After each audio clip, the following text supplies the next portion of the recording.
Hey guys, how's it going? Michael Troy here. Today we're looking at the Amazing Spider-Man number 122 Facsimile Edition from Marvel Comics.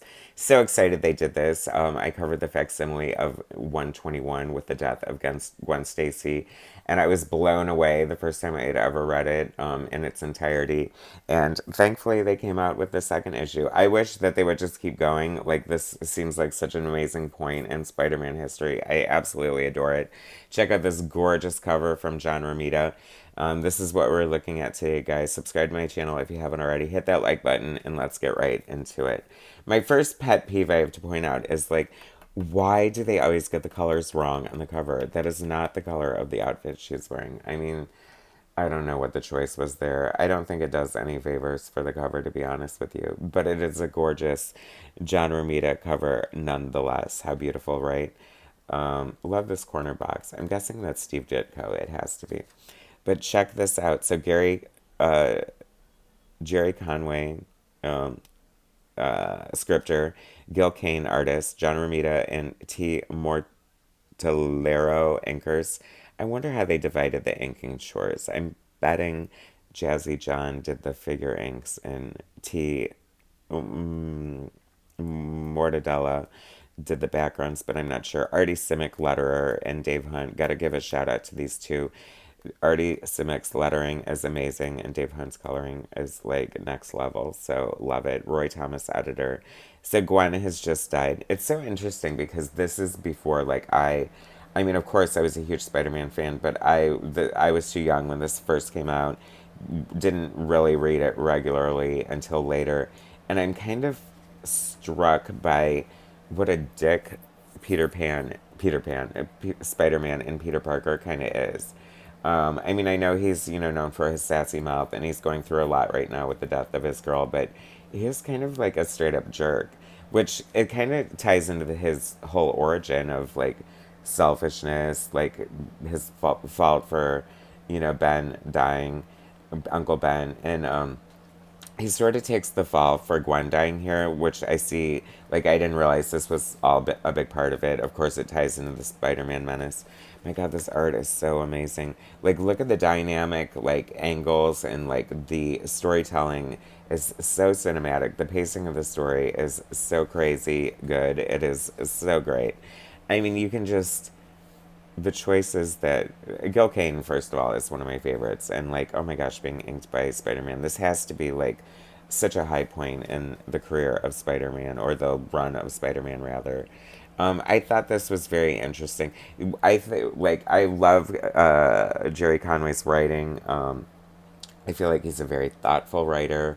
I think it's very interesting that the cops are quick to accuse Spider-Man, except for the black cop has like empathy and like sees the situation for what's really going on. And I don't know if that was intentional that he was black, but I just think it's sort of made for a sort of real moment in the story that I thought was really cool. Love this page here. The art is so beautiful. I mean, if you had any doubt over why John Romita is considered, one of the quintessential Spider-Man artists, like it was just such an amazing evolution in the series when he took over and from Steve Ditko, and just like such a great footnote. I mean, oh my gosh, this is so cool. Like, just such a I love this sort of I feel like they've gotten away from, this is sort of a comic trope where you can have like these floating heads and like do a montage to sort of tell the story, and they don't really do much of that anymore. And I love how bold and dramatic the coloring is. You know what I mean? Because it's like they're not working with airbrush or gradients or screen tones or filters or anything like that, Photoshop. So they just have to rely on this limited palette. So it's almost jarring in a way, like the bright green, the bright yellow, the pink sky, the green buildings. I mean, it adds to the drama for sure. Peter looks very crazed throughout this. Such a great combination of the Gil Kane and John Romita aesthetic. Like the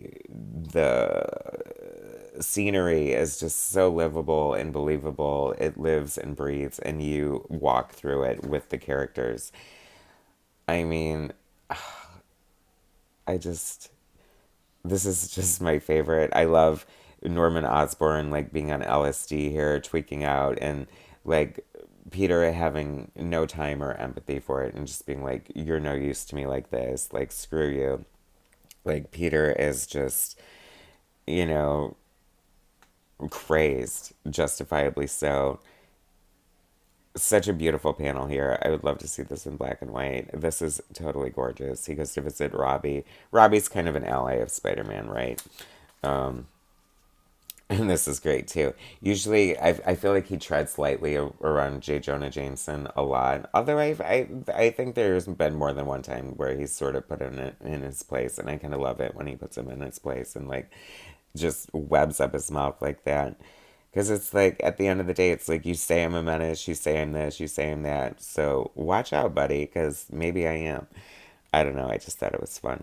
I also like this too. Like, it's kind of surprising to me how just how good like everything is. Like, these are historical classic comics for a reason, and the pacing of this, like, I could just feel the tension as we move down into this building with Green Goblin like holed up in the basement, sort of like on the lam, and then, the inevitable confrontation between him and Peter, and Peter's like no holds barred, and it's just kind of brutal, and he's like there for revenge. He kind of snaps out of it, um,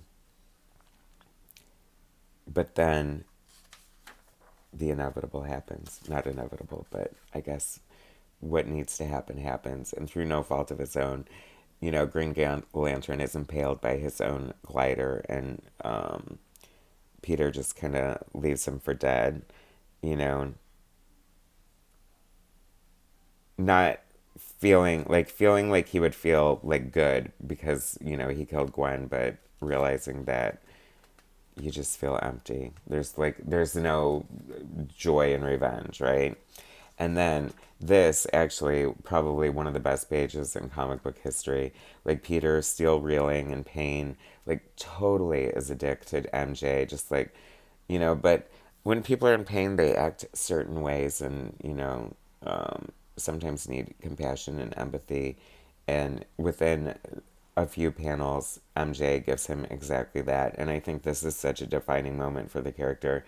And it's kind of like with Lois Lane, I was always on the fence about Mary Jane. Like, what's the big deal? Why does he give till it hurts with her? Like, who cares? Like, is she worth it? This panel shows right here that she's worth it. Just like that.